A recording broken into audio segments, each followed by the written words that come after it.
तर मित्रांनो बघा, आपण आता चालू केलेला आहे पंप.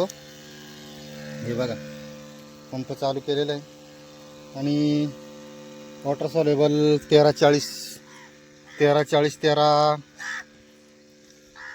खत आपण आता कांद्याला सोडू राहिलो. तर त्याच्यामध्ये काय आहे, तर नायट्रोजन 13%, फॉस्फरस 13%, फॉस्फरस 43% आणि त्याच्यामध्ये अजून पोटॅशचं प्रमाण आहे 13%. तर त्यांनी काय होतं, तर कांद्याचे बुंदे वाढण्यासाठी, कोणत्याही पिकाचे कुपोषित पिकाची वाढ होण्यासाठी त्याचा वापर होतो. आणि ते पिकाच्या कोणत्या स्टेजला वापरायला पाहिजे हे आपल्या विचार करूनच वापरला पाहिजे.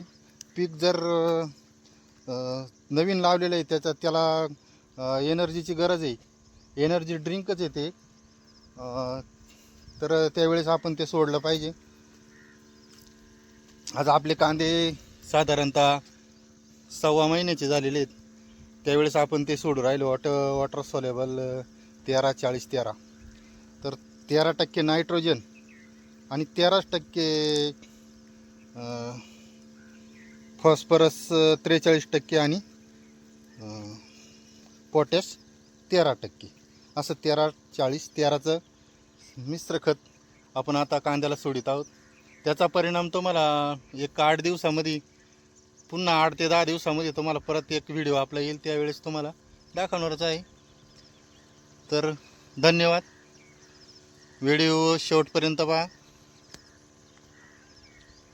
तुम्हाला अशाच शेतीच्या नवीन नवीन माहिती आणि तंत्रज्ञान पाहायला मिळेल आपल्या चॅनलवर. चला तर भेटू. जय जवान जय किसान.